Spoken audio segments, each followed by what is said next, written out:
Hello, everyone. I'm Nezha Alawi, founder and CEO of Mayshad Choice, the New York-based company that empowers women on daily basis.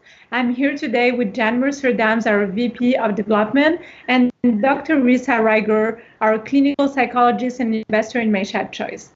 Today, we have a very special topic. We're going to be talking about love, dating, so we are planning to have fun. Hello, Jan. Hi, everyone. Happy Monday. Happy great start to the week. I'm so excited for this show today. It's going to be a lot of fun.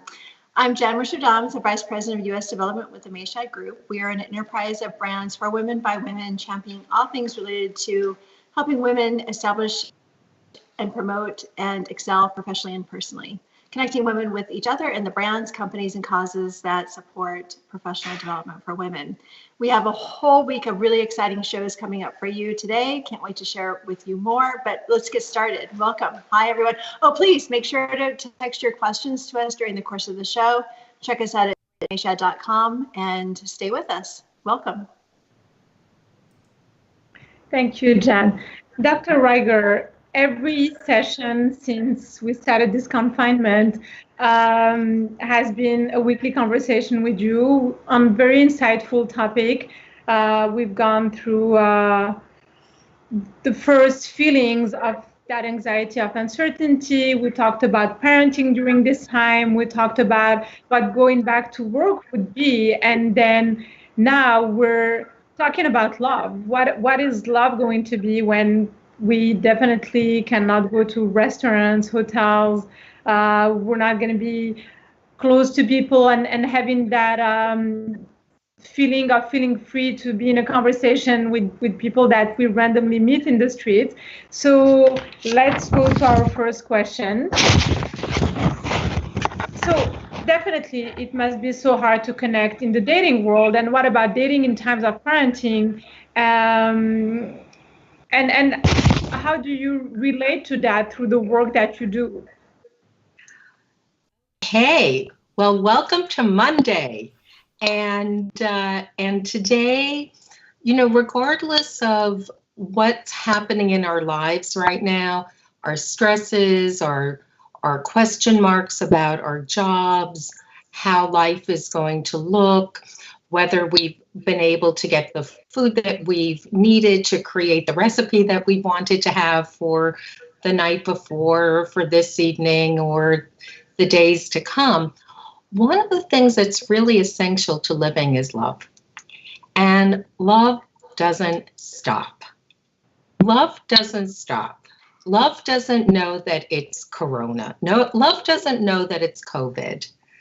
That love is just an important part of who we are, how we function, whether we're afraid of love, whether we're desperate for love. Regardless of how we feel and what our experience has been with love, love is definitely part of our lives, and that doesn't stop with COVID. Hi, Risa. Hi, Jan.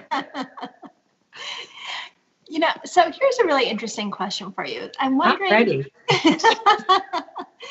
I'm wondering, in this new world, right? And so much of what we thought about in the dating world has been forever shifted, right? In the sense of how we meet, how we connect, how we interact, how we date. But in large part, some of this already started pre-COVID with all the dating apps, right? And so many of us are used to swiping and scrolling and texting and texting and texting and texting. But I'm wondering, like, from your experience, in the sense of what you're hearing from your clients, what's so different about it right now? Well, this is such an odd, interesting, challenging, and difficult time, all rolled into one. So we're not in one spot. We're in many spots at once, and that's part of the challenge. And so what I'm hearing is a whole breadth of types of experience, from people who feel that they need to kind of, hang up their dating shoes, to others who have a very different kind of experience. Now, one of the things that we know for sure is that dating doesn't look the same. It just doesn't look the same. And so I know that when I was dating, this is a long time ago, there weren't apps. And so we relied on, meeting someone through a friend or meeting someone through some other way, but it was really a physical meeting. And that has really shifted over time. So that the way that people generally meet now is really not through personal introduction. And so that's been a shift to begin with, right? And so now there's this idea that the people who are in your pool or your pool of friends, it's very limited. And so what dating apps can do, if you can kind of start to wrap your head around it, because a dating app in its own way, and actually this has just come to me right now, so this is hot off the press, share with you. It's like really building your own brand. When you put yourself out on a dating app, you're really building the brand of you. But you're building a brand of you, not in terms of your work life, but you're building a brand of you in terms of an interpersonal relationship. And and so there's a kind of a piece of a marketing component to it. Now, so that there's already been a transition from kind of live and three-dimensional dating to starting out by seeing someone's photo and some basic information about them on an app. And, kind of what I've heard from lots and lots of people of all different ages is sometimes what you see isn't really what's there or what you get. And so we are in a different spot now where generally, it would be, well, you go on a couple, you text a couple of times and you figure out a way to meet. That's not how it's going now. Now, one of the things that's really, and we'll talk about that some more, because I don't want to jump ahead, because each step in this is so different and in many respects such a throwback in time to just a very, very different era.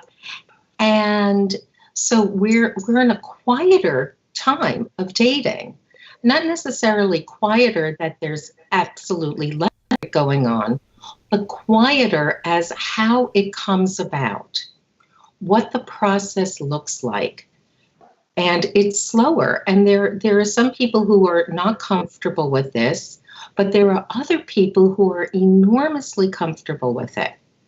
And sometimes there are people who are kind of written off because they may not appear to be this or that at first meeting, within that first 30 seconds, that first 3 minutes of meeting. They may not be that. They may not have their, what we would call in business, your elevator talk, right? Your elevator speech. How do you tell someone about yourself in under a minute while you're in the elevator before the doors open so that there's interest enough to want to know more about what you do or who you are. And so with dating, now that the pace has slowed down, because there isn't the, okay, let's meet up, let's meet for coffee, let's meet for a drink, that it really allows for more opportunity, maybe for those people who don't have a good elevator, pitter patter, they don't have a good elevator chat, to be able to come across in ways that don't get them X'd, in the first, 30 seconds, because that can be what happens. I mean, we know how tough we can be. We know how, just like that, also it's there hasn't even been much that's happened. You can't even get beyond, hey, how are you? Where do you live? Or whatever else. And it's oh, no, I'm so done. And part of that is because, there's well, I'm just so done. I'll just swipe again and, kind of see who else is out there.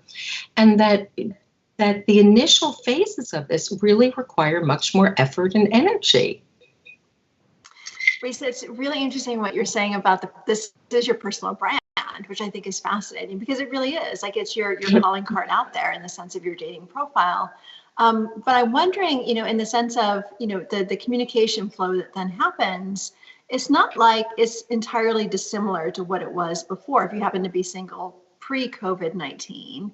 It's just that there's more complexity around knowing going into it that you're not going to see someone face to face within a certain amount of time, right? Or if it's mask to mask, right? Like the in-person touch point now is literally mask to mask. Okay, so let's just get clear together at the get-go, because one of the pieces about dating is sex. And so when I talk about things being slowed down, right, one of the things that doesn't happen at this point in time, I mean, that's another discussion about when this is going to happen, is that I am getting on and I'm looking to hook up, and I'm looking to hook up quickly. And so that kind of expectation, if that's where you are at, right, as for the fast hookup, this isn't the way to go. This is not happening unless you're with somebody who's absolutely reckless, that this just isn't happening. And so it really, kind of brings forth the question of, if that's what someone is absolutely interested in, are they going to go on a dating app right now? Right? If you have to put in effort and energy to get to know someone, and truth of the matter is, you really don't care. You're just looking for, that cardiovascular, physical get together, kind of hook up, make it happen, and, maybe see ya, maybe not, whatever. That, is that person really going to go on a dating app? There can be other kinds of apps, but are they going to go on a dating app? And so it really just brings in that whole other idea that, hey, you're not going to meet up and you're not going to get on this, text a couple of times, figure out where to meet up and have a fast hookup. That this is now, there's much more process and getting to know one another involved, at this point in time. Well, that process that you're talking about might make the relationship a little bit more serious than just the fast hookup, because as you said, you have to go through a process, so it cannot just be like a hit and run.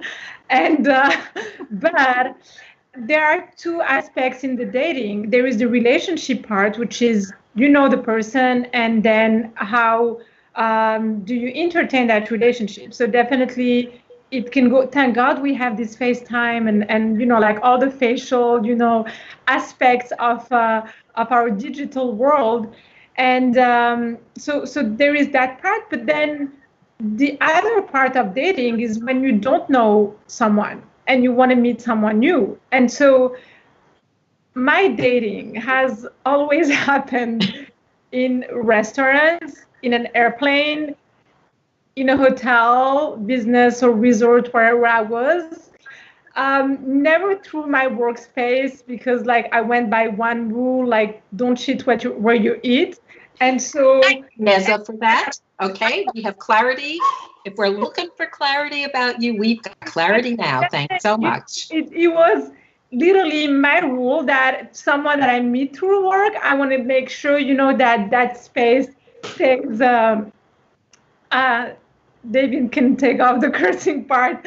We said that this conversation was gonna be fun, but no, but I mean, so the meeting part has never happened on social media either.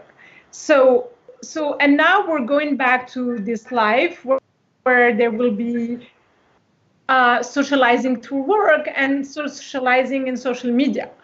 And so that's the question. I think it limits a lot of people. I think a lot of, especially here in New York, a lot of people used to go and whether meet friends or someone from, or even work relationship through just meeting people randomly in after work drinks, and that's not going to happen.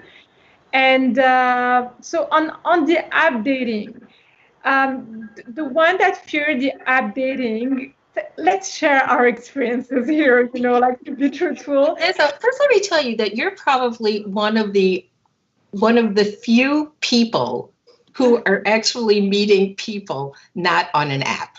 That you are, that generally it doesn't happen like that. It's happening for you, which is, it's happened for you that way, which is great. Well, But yeah. talk about that, because Okay. it's true. I know that a lot of people are struggling not finding through an app, or just finding through, well, I'm a little bit, I'm just that right balance between introvert and extrovert, because I like to spend my time alone, but I'm someone who can speak to people in the street, and so I don't know, we're walking in the street, and we share a moment. There is a bus that passed by. I'll be like, whoa, speaking to my people at the right and left, and like we have a 5-minute conversation. So I have that aptitude, but it's true that not everyone does, and a lot. So let's talk about that part. What is happening here in New York that I'm missing? Dating has been hard for the past years. Well, when I think back, not only to my professional life, right, and I think back to work and people that I've worked with and people who have really been clear, at least with their words, not necessarily with their actions, but with their words, that they really wanted to be in a relationship. And then there's the talking about it, but then there's really, do you mean it? If you wanted to, you said, I really want to be a good tennis player. And what I'm going to do is I'm going to become good at tennis. That's my goal, right, is to get good at tennis. And so you have to book time, you have to book court time. You have to get a racket. You have to get a racket. You have to go out and play. And so for some of the people that I work with, they're like, oh, I really wish I was in a relationship. I really wish I was dating. I was like, well, that's great. So now next step is, and so what are you doing to help make that happen? Well, I was thinking about this and I was thinking about that. And then it's like, well, let's take a look and see if there's really some ambivalence here about doing that. And so that one, there are the people who want it, but for whatever the reasons are, you don't want to put yourself out there, you feel uncomfortable about it, and that's all valid. Then there are the people who take this on as a quest, that they are going to get in a relationship.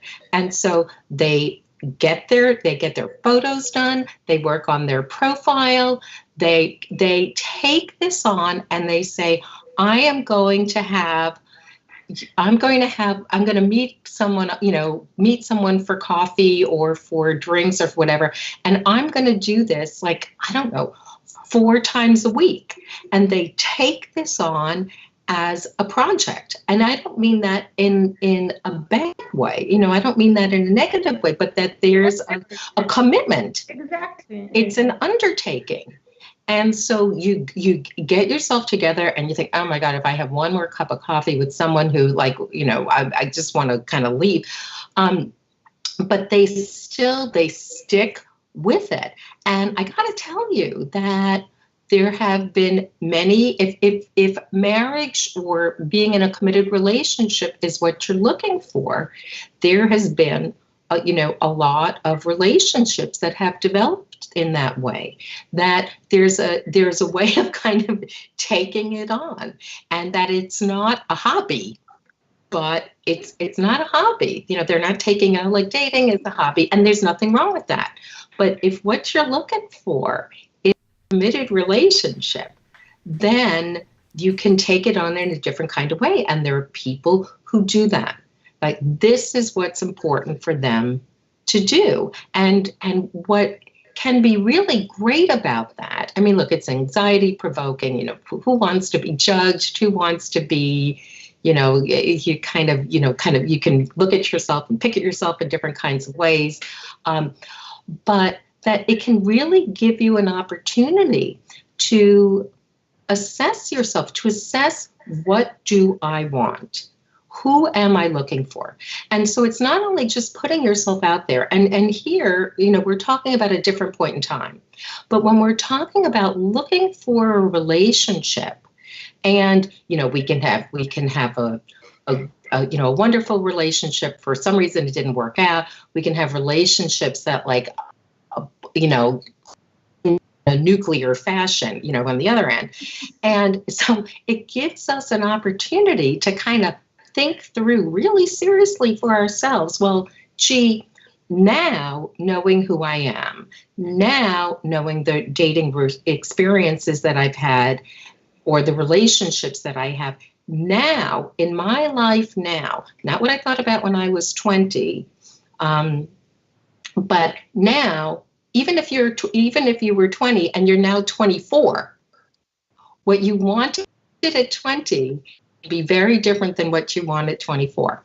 And so it's this great opportunity to really think through and having a moment to think it through, because the parameters and the, you know, and the pressures are different, because this isn't the time where there's like the third date, you know, is the third date, like, is it the third date bump and grind, you know? And so that it's not about necessarily only someone else, but really taking stock and having a look at who am I at this moment of time, you know? Go ahead, Jan.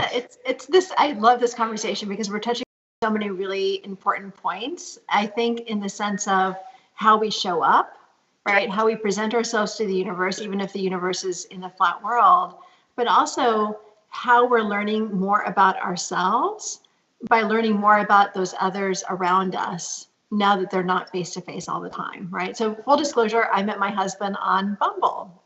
So product of internet dating. And, you know, and I think it's a blend, Neza, from what you're saying in the sense of meeting in the real world and using those organic moments of connection to further a conversation to see if there are sparks that fly.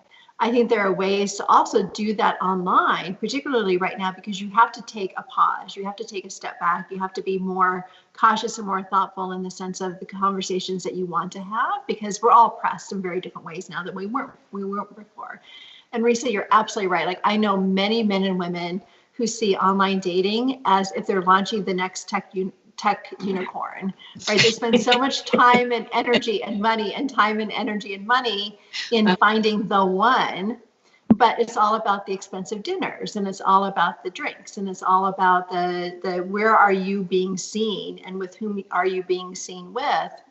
That really kind of muddies and makes it all very gray in the sense of you really getting to know this person, right? Are you really paying attention to, you know, are you asking them the questions you want to ask? Are you getting the answers that you think, you know, will help you understand more who this person is? Are they showing up in an authentic way? Are they asking you about yourself, right? So without the dinners and without the drinks, like sometimes that kind of, particularly if you have a few cocktails, then it becomes a little gray in the sense of what you remember about the person, right? So in a way, then I would imagine at this period of time, you become more authentic because you may be showing up to a FaceTime chat in, you know, like a nice blouse and sweatpants or something like that, where it's more about like really having to sit back and listen to a person talk as opposed to watching the surroundings around you when you're out and about.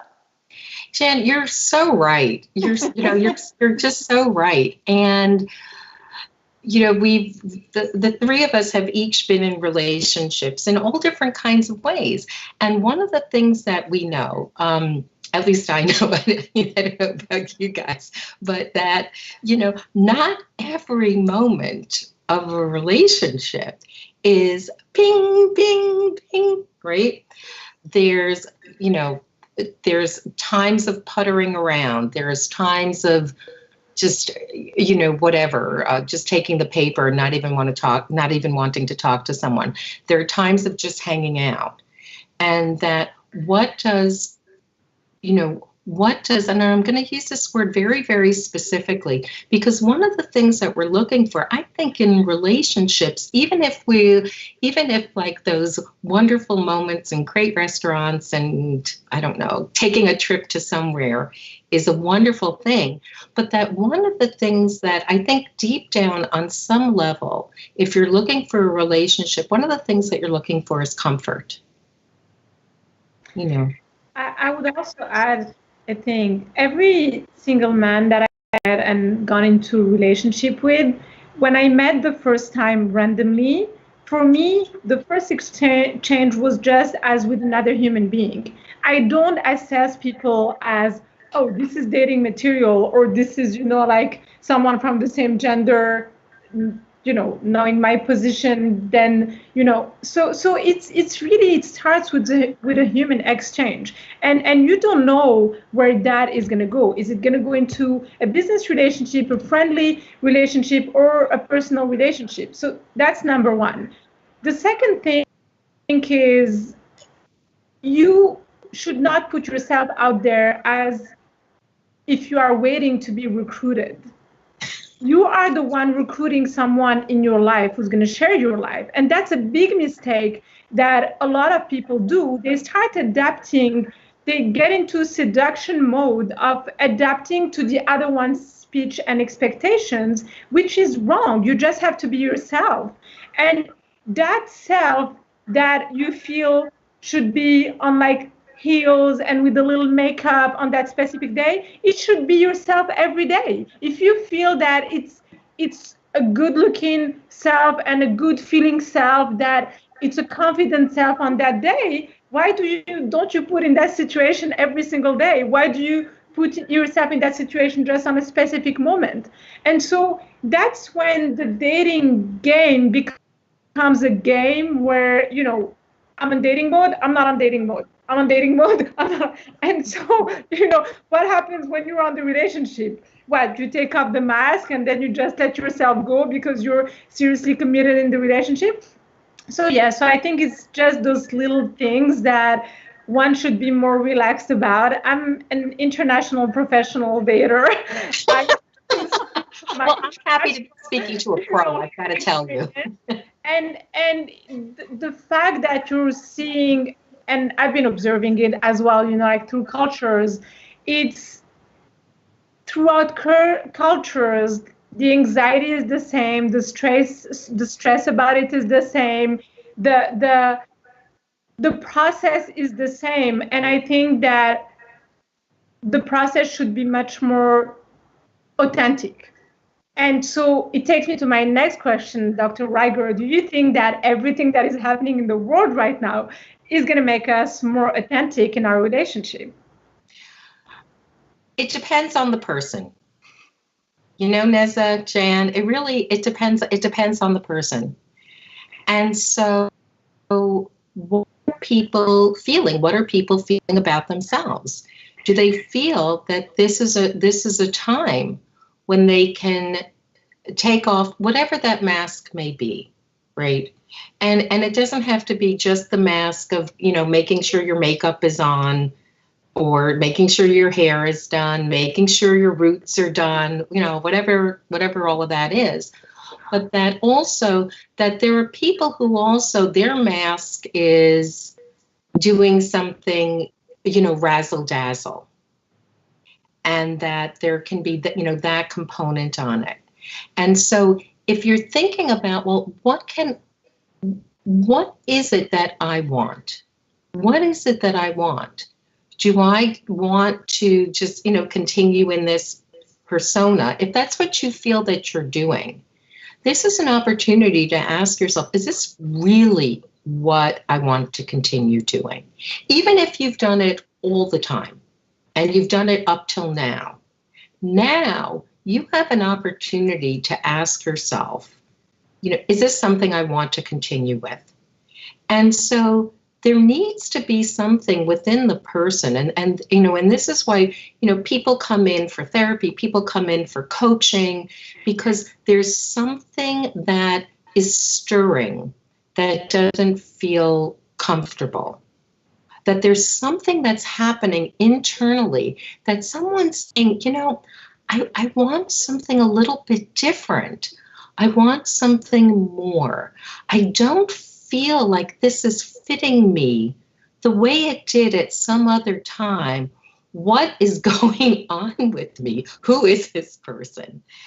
And as we're slowed down and we don't have the opportunity, we've, in our talks together, which I love, and I love our community, and whoever is listening live or coming and watching later, welcome aboard.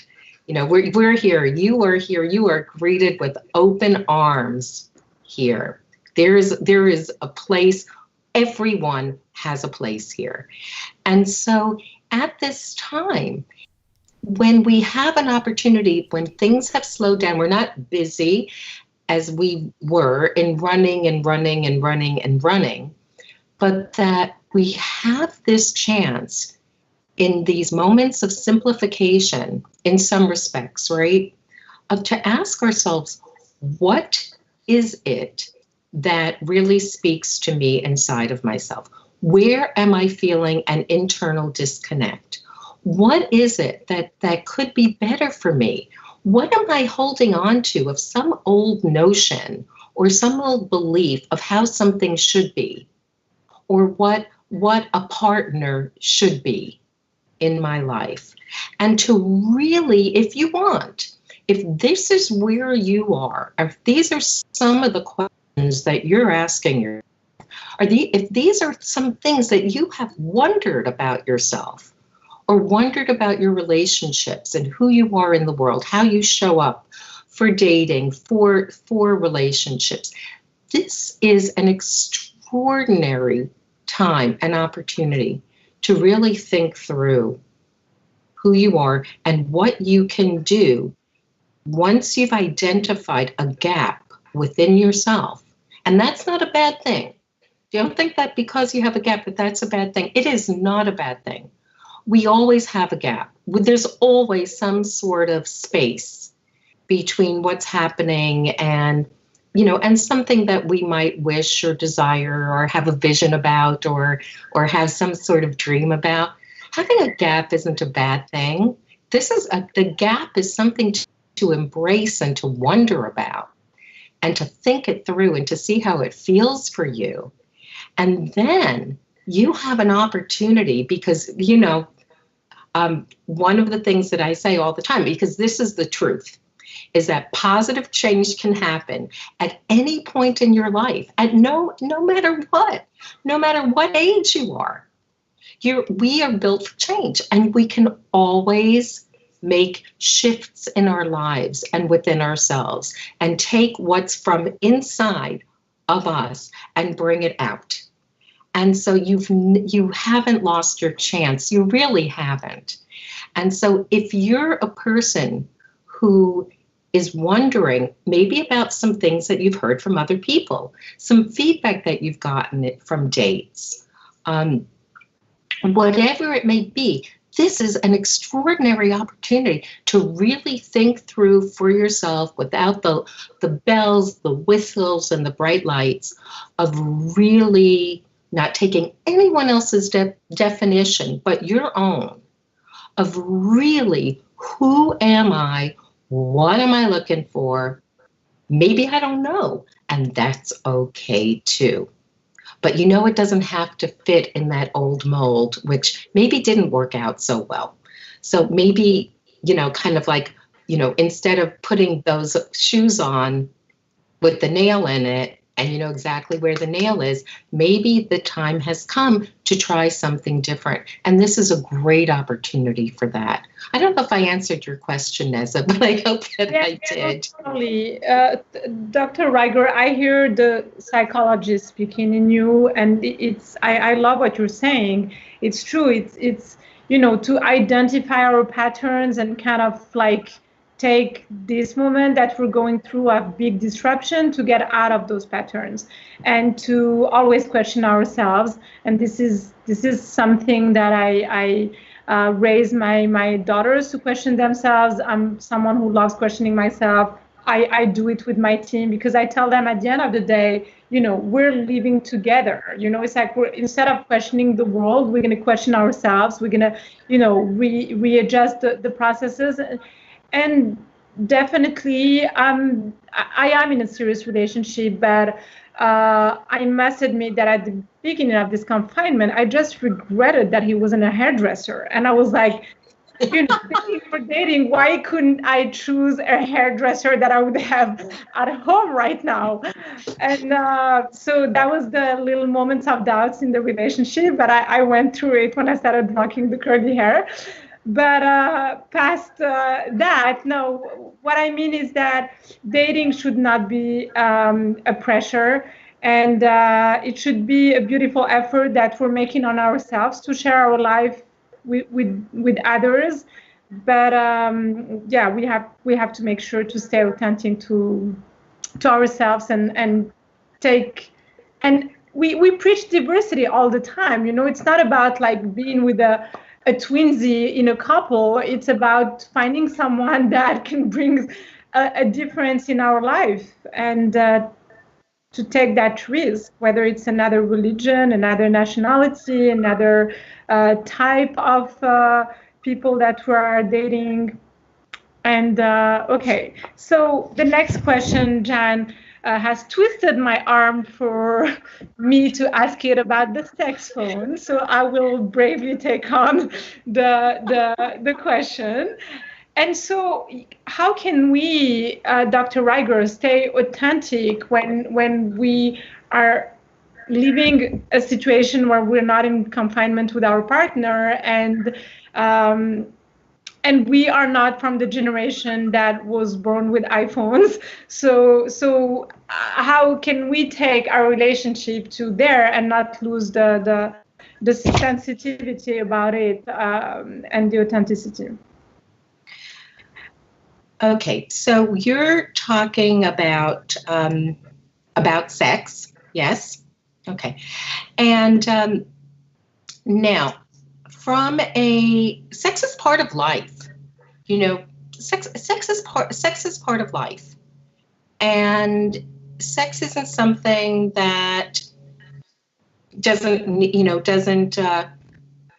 need to be hidden, or it doesn't need to be uncomfortable. Sex is part of life. And so, according to, I just was reading this. I can't find my notes on it at the moment, but we'll just take it from my memory, best possible. That according to New York State health recommendations, that the safest partner to have sex with right now is yourself. If you are not, and that is the recommendation from the New York, I think it's the New York Department of Health, is really that's the way to go.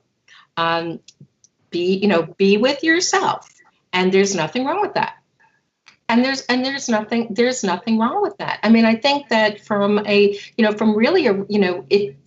a responsible perspective, and let's hear it for New York, that, they say, hey, people have sex. Well, yeah. And they know that this is not a great time to hook up with someone you don't know. Not a good time, and it's not prudent. But they're great in that they say, well, look, we know people have desires, and this has to go somewhere. And so we're just going to put it out there and say, enjoy who you are. And you know what? That's not a terrible thing either, because it's not a terrible thing at all. As a matter of fact, it's a very good thing for you to get to know what your body does, and for you to have some opportunity to be with yourself. And, one of the things that we know, and by the way, I just, for transparency purposes, that part of my training way back when was in sex therapy. So, because when you're working with couples, when you're working with people, when you're working with human beings, sex is a part of life. And so when you have an opportunity to have a sense of what feels good to you and what your body is like, and you can start to know who you are and how you are, that only helps you in a relationship. But it's people would rather often be with, let me backtrack on that. I have to redo on that. That there are many ways to find satisfaction. And so what you were asking was about phone sex. So well, it starts there. It's what you just described. It can, but that could be by yourself without the camera on you, Neza. And so, but there is an option, there is an option, and people people find all sorts of ways. And as long as they're consenting adults, right, and that people are in agreement, people are consenting, what people do in the privacy of their homes and in the privacy of their relationship, whatever it looks like, that's a decision that people make. And so if that's a direction that people want to go in, then that's an option that's open. I would imagine that this is also the time, if you haven't had sex with someone yet, it's a great way to get to know that person, to understand then when you are in the real world with that person, is this someone with whom I'd really want to engage in sexual activity, right? Because you're taking the time to get to know him or her as a person, to understand what their needs, wants, and desires are, to understand how they behave. Like, look, let's face it, this is an extreme moment of stress on so many different levels for people, right? Professionally, personally, how they respond to stress, how they seek relief, how they find pleasure. So I would imagine that, whether you're having sex by yourself or having phone sex or whatever those discussions of intimacy are, it's an incredible opportunity to get to know someone for who they are at their core, as opposed to who you think they should be when you're wearing those rose-colored glasses out there in their quote unquote real world. Not only who you think they should be, but who you are for yourself as well. Mm-hmm. That, that there's something I call self-ownership, and that we need to own who we are. And that's how, we need to own who we are. And first step is to own who you are with yourself, right? It's the beginning. Well, right, exactly. I mean, when we talked about phone sex, you said, well, there is sex with oneself, and then, you express it through a phone with another person. And what you're saying here is just that ownership of oneself is the beginning of a relationship with someone else, but it starts there.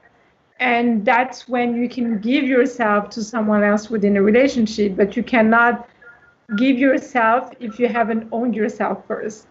It's beautiful. I love everything that you're finding out. I hope it's inspiring for our audience. We have so many questions coming in right now, as you can imagine. One final question I know that we wanted to talk about before we get to questions from the audience is, sure. In our audience today, we have a mix of men and women across multiple generations, which I think is incredible. Great. And love to see that.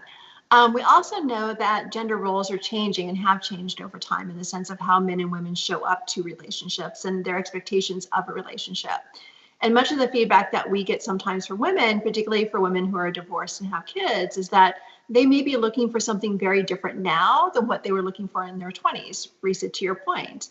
And sometimes that can throw in heterosexual couples, that can throw men who are dating women who are a bit older than themselves, or older just in the sense of not being in their 20s, but actually, having gone through childbirth and a divorce, that now, women are often shaking up those stereotypical rules and roles a bit in the sense of now wanting to have expression and freedom and more independence for themselves. And have you found this in your work to be true? Absolutely. There's the old stereotype of a woman who's single and her only dream in life, her only dream in life is to be in a relationship, and otherwise you're less than. That's the kicker. Otherwise you're less than. And so the idea and the experience and the paradigm that I'm who I am. And if I choose to have a committed relationship, that's great. That relationships can come in all kinds of flavors, right? And that it's not that the woman just wants it one way.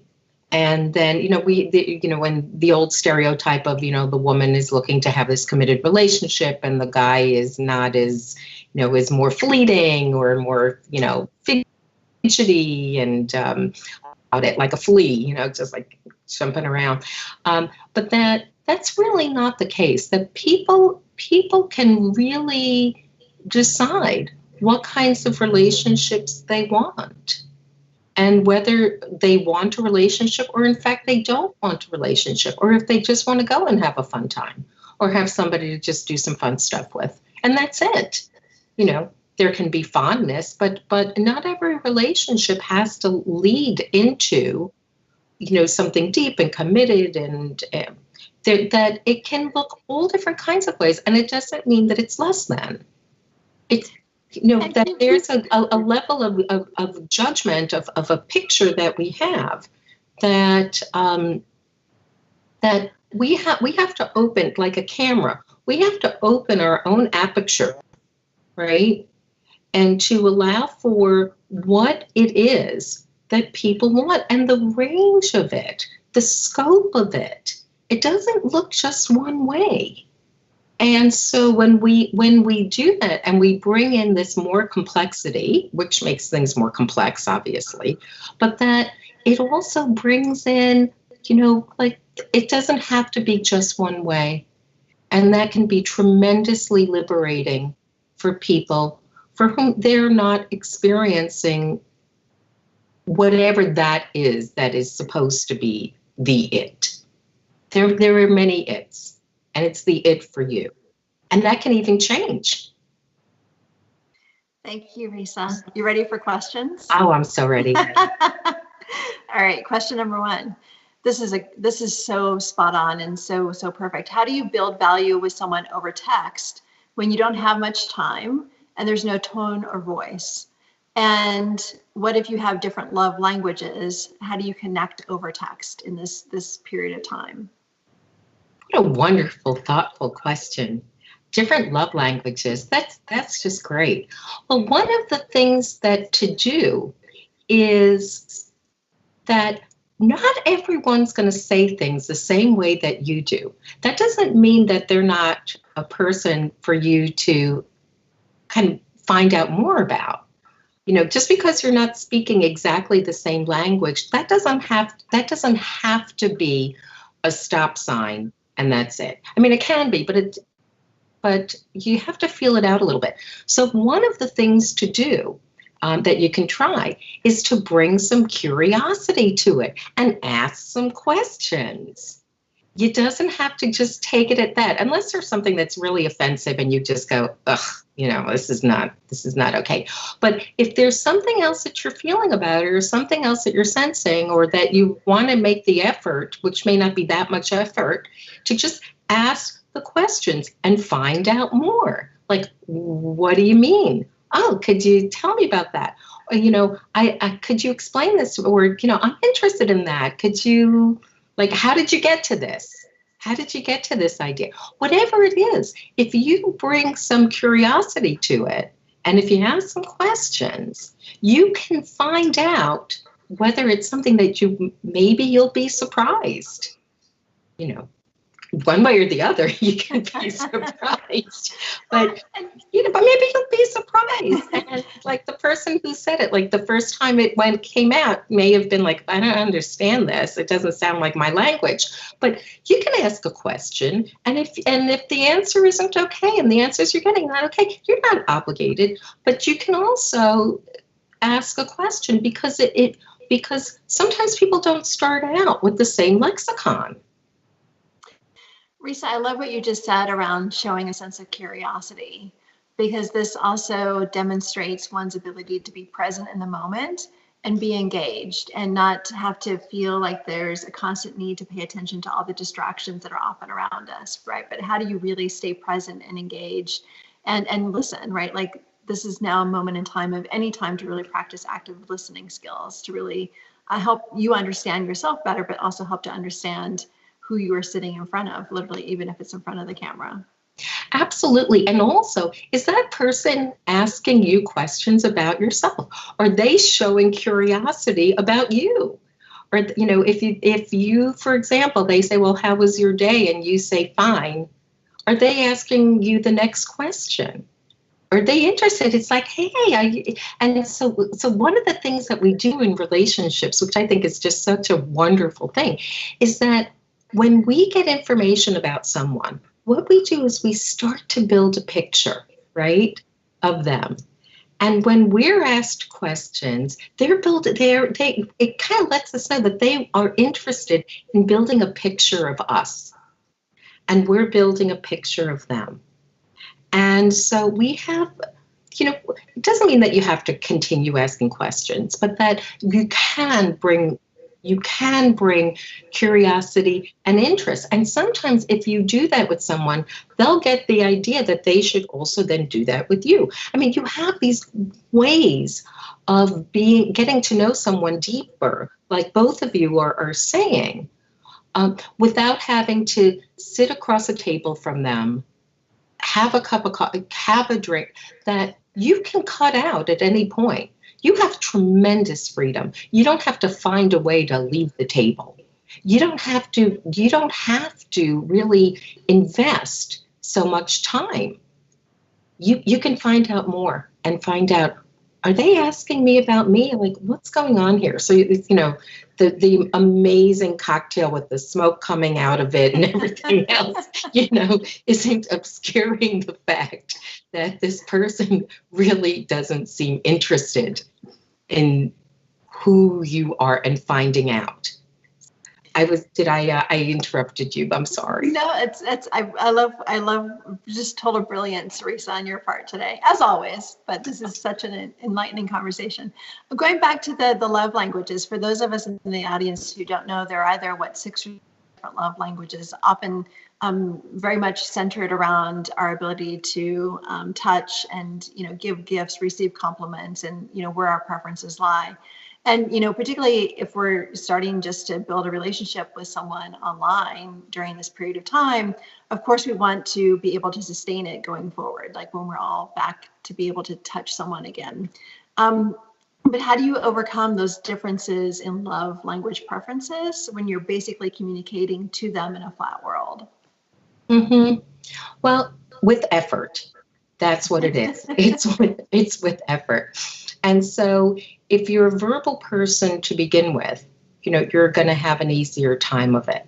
But just because someone may not be as verbal as you are, they may not be as communicative as you are, there are lots of ways that they can show up and be caring, right? There are lots of ways to be caring. And that when you add touch, touch is wonderful. I love to hug people, and I love to hug my friends, and and my husband and my kids. It's just so connected, and that's our basic mode. After we were born, what happens? You're born, and then you're given to your mom to be on you, right? So we feel comfort. We can feel comfort with physical connection. But we can't do that now. And also, let's be clear that when we're going out on our first date, right, when we're meeting someone in person, we're not saying hello and we're body to body, that there's something else that also needs to happen. And we have to be able to develop that and communicate. So that even though you have one preference in your love language, it doesn't mean that you can't know some words in the other languages. And I mean words, metaphorically. All right, Risa. Next question. Are you ready for a risky one? Risque one? Let's go. Risky and risque. All in here. We are all in. Let's go. All right, here we go. As a psychologist, what does it mean when a woman sends nude photos and initiates sexting while also saying sexting is disrespectful? Is it a trap? Is it a fantasy of dominance? Your insights, please, exclamation point. Okay. All right. So is it a trap? First of all, if you're thinking that it's a trap, you really have to think about whether or not you want to send new photos of yourself. Whether if you're feeling that, and you're not feeling safe, there needs to be some trust to begin with. You have to decide for yourself what your comfort level is. And if you're just meeting someone virtually and it's starting out with nude photos of yourself and of the other person, you have to decide for yourself whether or not that hits your comfort zone. And if it doesn't, then you know what to do. And you may know what to do inside. And so if you know what to do inside, see if you can channel that into your behavior. Because if you're already thinking that this may be a trap, then this may not be the area that feels most comfortable and safe for you. And so there's no obligation. There's no obligation to continue with that. If it feels comfortable to you, that's another story. But you have to assess for yourself. And if that's your worry, if that's your worry, that is it a trap, and is there some sort of subterfuge about it? The question is, why are you entertaining it for yourself?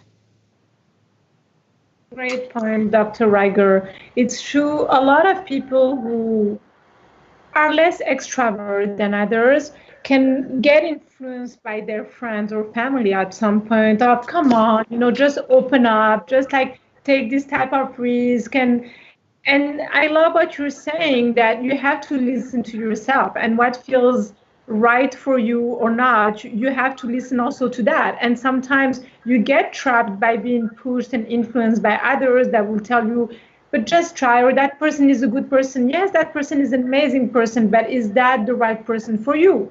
Or is that, and so, yes. And I think, and raising two daughters who are teenagers and who are definitely, like gonna start, like their relationships and dating, my biggest fear is for them to get influenced to do something that they don't feel comfortable with. And this, I keep reminding them all the time, even though they say that they're not there yet of getting involved in relationship. I say, look, just make sure when that happens that you are in something that is joyful and feels right for you all the way. And yes, so I like this point. So Neza, I'm going to say this, which is that yes, it's really important to know that what your comfort zone is. At this, and also that sometimes, not in a way that puts us at physical risk or in ways that we don't feel safe, but sometimes it's important in terms of growth to stretch our comfort zone. And it's really for ourselves and for our own growth that we can just stretch our comfort zone, that it may be a good thing for us, that our comfort zone may be constricted or restricted. And so that's an assessment to make for yourself, and that's important. And if there are people that you know and trust and who love you and see you struggling, and then they say, just like give it a little bit, send a text back, whatever that is, that there are ways of hearing. It's not all one way and it's not all the other way, that there are ways of making sense of it for yourself. And there are sometimes that it's important to have a little stretch, and that helps you just be in the world more and be in your life more and just experience your own vitality and your own internal vibrance, and to check in with, like, where is your own internal light, and connect with that. And Dr. Ryger, that takes us to what you said earlier. It's that ownership of oneself, in which you need to grow in it, and the curiosity part, being curious about others, but being curious about your own limits and exploring them and pushing them. Thank you, Neza. You put that so beautifully. I listen to you so beautifully, Dr. Ryger. I love our sessions. I love our sessions too, and I listen to both of you. I want to say that every single live stream we've had, every single conversation that we've had, I come away learning so much more. Between the questions you ask me and audience, we just love you being here. And so we love your questions. It keeps us on our toes. We don't know what's coming in. We don't know what's coming in. So it keeps us connected to you and lets us know what you want to know. So by all means, ask your questions, let us know, communicate with us. We love to hear from you, and we appreciate your taking the time to think about it and to ask us. John? You have another question? We have so many more questions. All right, so here's the next question is, so in listening to the show, thank you so much, Dr. Ryger, for your insights and your intellect and your grounding us in this conversation. I'm wondering if you see this moment in time of COVID-19 as a sexual revolution, in a sense that women are able to take more time to think through exactly to all of the points you mentioned today, knowing that this question comes to us, I think, from a gentleman who's listening and watching us today. Also saying that it seems to me that more of my male friends are interested in serious relationships than what women are right now. And wondering if you have tips for how we can connect more authentically to those women who actually do want to have relationships, because we're seeing kind of the flip side of what usually the gender norms are in dating as well. You're so right. Whoever wrote that question, you're so right, because it's not the same. It's not the same as it was. There aren't the stereotypes anymore. There aren't those caricatures anymore, thankfully. And one of the ways that you can go about doing this authentically is, as I have said, ask questions. Ask questions about the other person. Find out about who they are. And if you're finding that they're not interested in what you're interested in, if they're not interested in a long-term committed relationship, and that's where you are, you can always have a friend. You can always have a friend, and you can always have a friend to have some fun with and go do something with. But if you're looking for a relationship, then you need to move on from that. I mean, don't give up. Don't give up. Whatever it is, don't give up, because there's someone out there. Risa, and I'm now going to speak back, reflecting back on my time in the dating pond myself. Sometimes I feel like people say that they want one thing, but deep down they may need something different, or they're just not in the place that they want to be, right? Mm-hmm. So they may be projecting where they are in the future, knowing that right now they may not be ready for that relationship, right? Or they may not be able to step really fully into the person you want them to be. So during this time in particular, when you don't have that face-to-face connection, the face-to-face contact, what tips do you have to help our audience members who may find themselves in this situation for themselves be able to discern and to be able to kind of evaluate who's really authentically living in their true words versus who may be just saying what you want to hear in order for there to be appeasement? Okay, I'm going to say something that New Yorkers really don't like to hear, and as human beings, we also don't like to hear so much, which is time. You have to see who this person is. You have to see how they show up. You have to see if they're true to their word. You have to see if they follow through with what they say. And you need to really determine the integrity of that human being. And whether you can determine it, maybe you can rule it out, that there are people who initially, you just know already, like, this isn't going to work, or that there's someone who you just have a feeling about them, but we're not going to know all of this all at once. We're just not. You can't know that.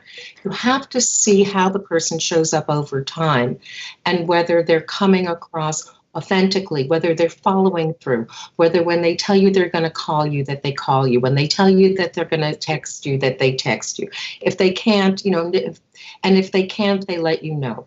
Whatever it is that's important, that there is the continuity of some level of connection, between us in relationships. There can be a tightrope of and as our relationships grow, at first the tightrope can be very, very tiny, very, very tiny, almost like a spider web, like one strand of a spider web.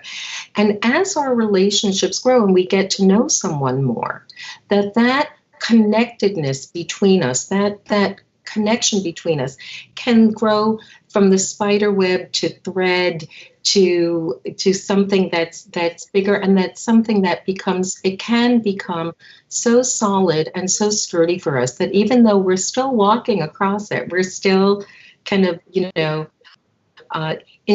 that it's so sturdy, and we know the sturdiness of it. But relationships take time, no matter what.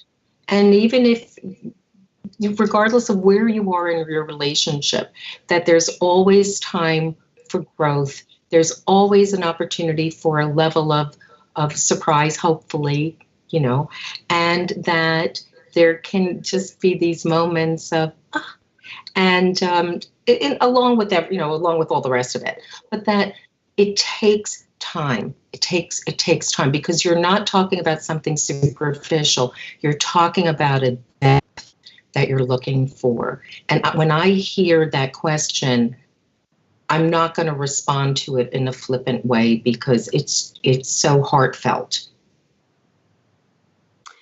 Do you think this also is a moment in time where we disregard the checklists, right? Like, for those of us in the New York City area, we're great at making checklists of things in the sense of what we want in the ideal mate, right? And that checklist may need some variation at this moment in time, or just need to be thrown out the window and take a more organic approach to how you get to know someone. Like I love what you just said about taking the time, right? And that's something that we're definitely not good at, about taking time to, we move very, very quickly, and we make judgments very quickly.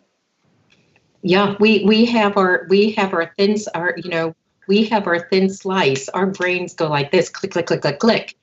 And we have an opportunity to just slow it down if you want. And depth of what we're talking about, things take time. You can have a good feeling about someone. You can go, you have that, that like little excitement moment, and this could be me, right? I have a good feeling about this. And then you also need time to just see it through.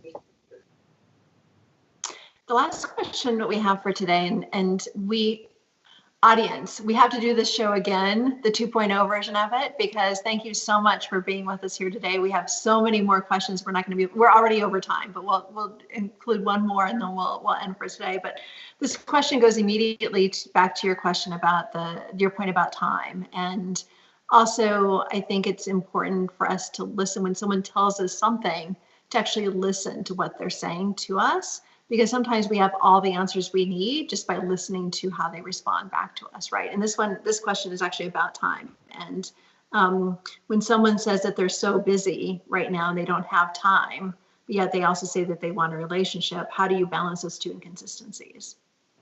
Who says you have to? Let's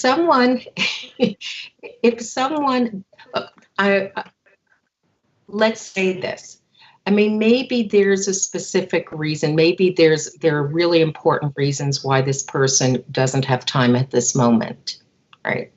So there are two different pieces of it. One, and we know this, is, busy is kind of like the new diss. Well, I'm so busy. Well, if you can meet me there and there, well, then you're not as busy as I am. And therefore, the kind of the covert message in there is that, I'm just more successful. I have more going on in my life, all that business. But then there are the people who, and then you find out, well, how busy could they be? And what is it that they're busy doing? And that often, not always, but often people can make time. And sometimes you don't need to make a lot of time to have impactful time. Then there are people who really, maybe they're caring, maybe right now that they're caring for elderly parents or an elderly relative. Maybe there are things that are going on. Maybe there's someone in their family who's in crisis. Maybe that there really are things that are happening, and that it's a very sincere statement. It's not when somebody says, well, I'm so busy, sometimes it feels, rather than them going towards you, it feels like this. It's like, I'm so busy. Well, it's like, well, then what am I supposed to do? What's the communication in there? And so discerning what that is it a way that somebody's presenting themselves because it has them sounding like they're in it and they're so happening? Or is there actually stuff that's going on in their lives that's important and compelling and shows them to be a responsible and caring person that can be someone who makes you think to yourself, gosh, this is someone who seems to have a set of values that resonates with mine. And so there's that discernment. Thank you, Risa. I would like to add on this one, Dr. Ryger. I think it's definitely also something that we've been seeing in the past decade. A lot of relationships have been going through challenges because we are more busy than we were. And I think it's also important to be with someone who shares the same pace and lifestyle. And I've been a busy person in a relationship with someone who's busy, and it was perfectly amazing because we valued time, and every one of our time together was very impactful.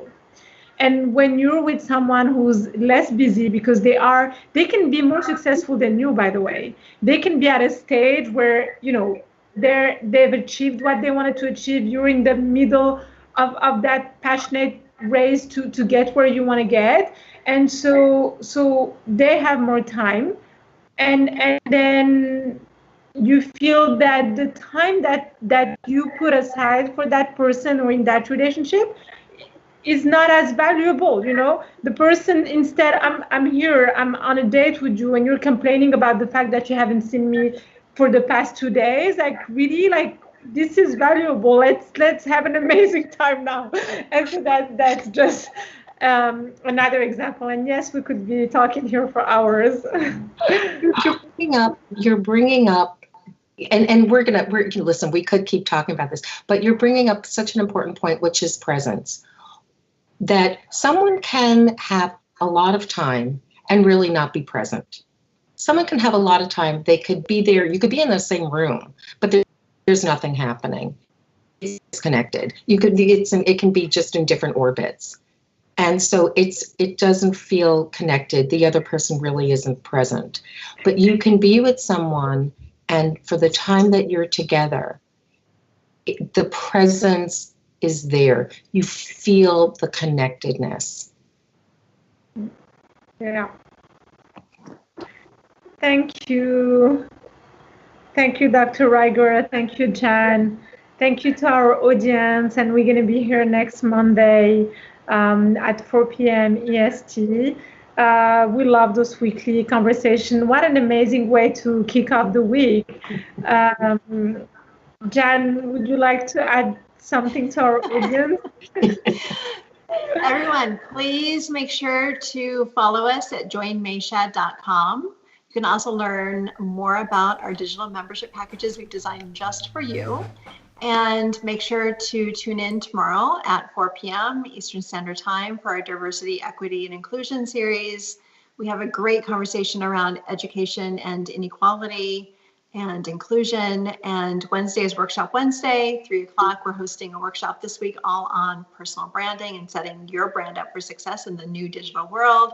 And on Friday, we have an incredible conversation with 2 female rock star women in wealth management and capital fundraising at 11 a.m. on Thursday for our Women in Money series.